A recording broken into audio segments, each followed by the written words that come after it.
welcome to the Storyboard special, Marketing in the Age of AI, Inspire, Innovate, Integrate. Through this special discussion in association with MMA Global India, we aim to put focus on how can marketers transcend traditional marketing strategies by harnessing the transformative potential of AI. This theme of Inspire, Innovate, Integrate underscores a journey of reimagining marketing practices to stay at the cutting edge of digital transformation and business growth with AI as your co-pilot. So, how do we push for impactful AI applications, explore the best case studies, and challenge the existing norms with advanced AI technologies for deeper personalization and predictive insights, and weave AI into existing marketing frameworks while enhancing efficiency and engagement? Let's find out.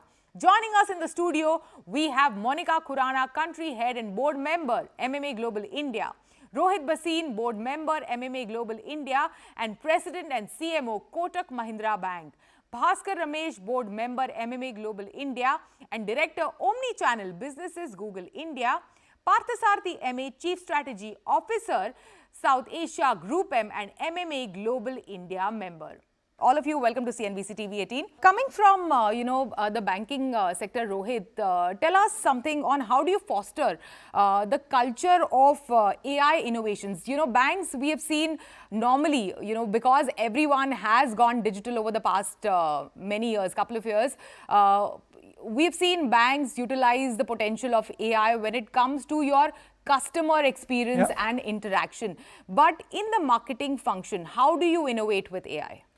So Shibani, for me, of course, while AI can automate routine tasks to save cost, but for me the real use of AI actually comes when it can analyze tons of data, predict consumer behavior, and personalize customer propositions and experiences.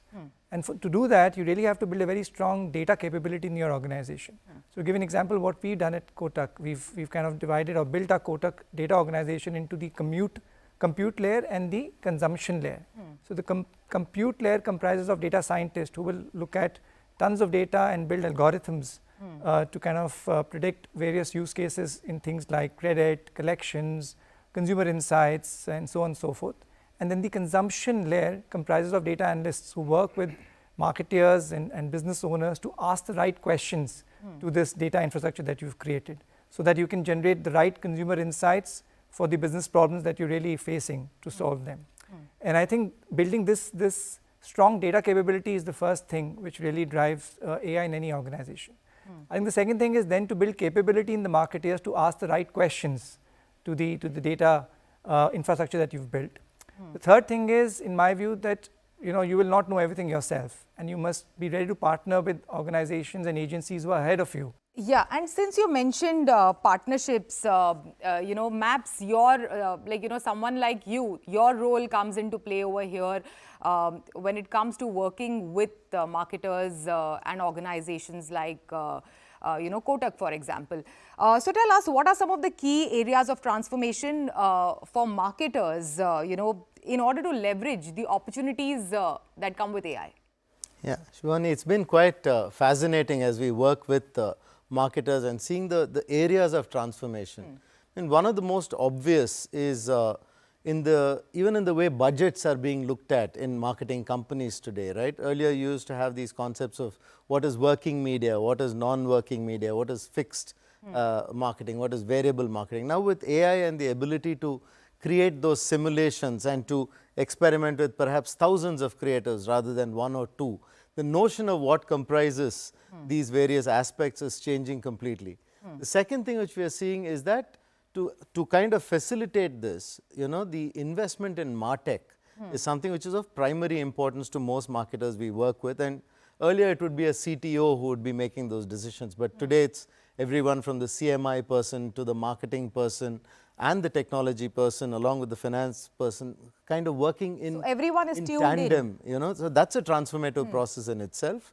And I think finally, to facilitate all this, talent has to transform, and we are seeing that happen in all our partner companies as well, as they try to upskill and get whole new infusion of talent to juice the max out of the AI investment. So, you rightly pointed out everyone is tuned in. So, Bhaskar, over to you. In terms of fundamental leadership ethos, what does it take to lead an AI-ready organization?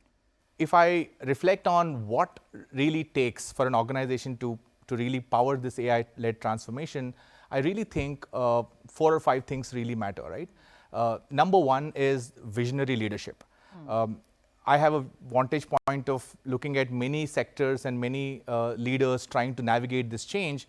And one thing where progressive leaders do differently is that they ask the right questions.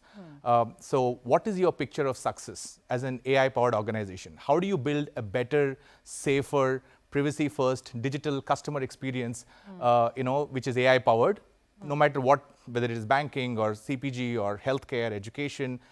So asking the right questions is like the number one thing, and leadership really it makes all the difference in this transformation.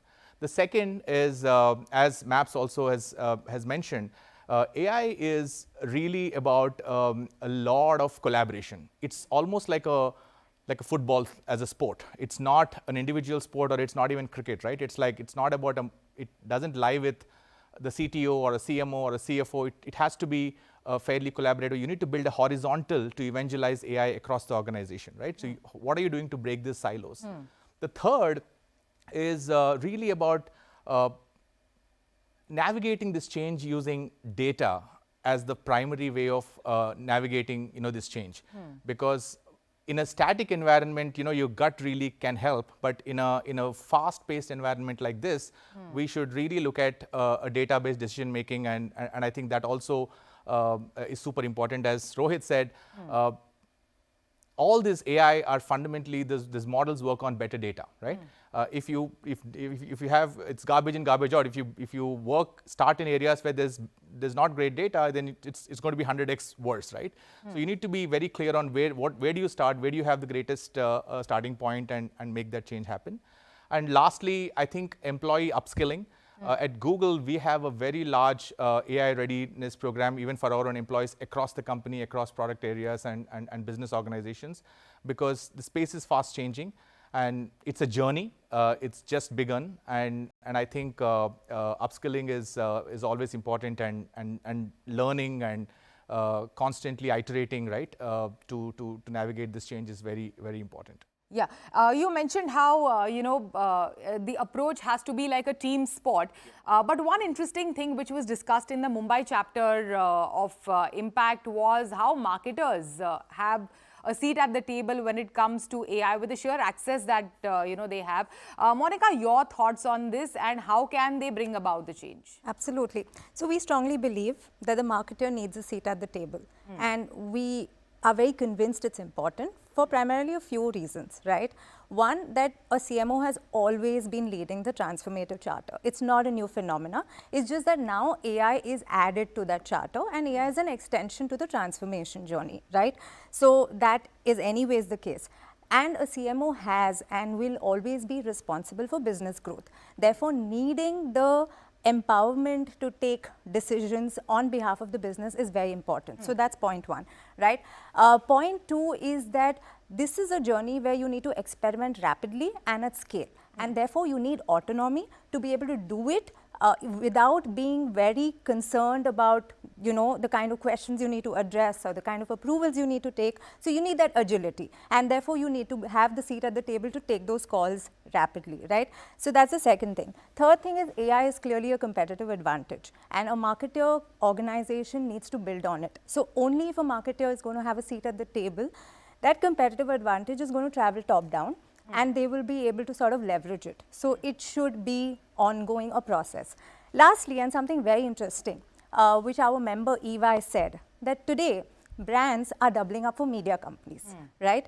They're not only doing the job of building a brand, they're also doing the job of managing a lot of media content, because you are driving a lot of hyper-personalization, and you need to churn out a lot of content on a very real-time basis, and therefore you need those capabilities. You need, again, the agility to take quick decisions. So all of it is only possible if you have a seat on the table to be able to drive it. We have a marketer on the panel. So, Rohit, how much autonomy do you have to drive the AI, push in your organization? And how do you work with, as Bhaskar mentioned, it's a team sport. So, how do you work with your peers in this direction?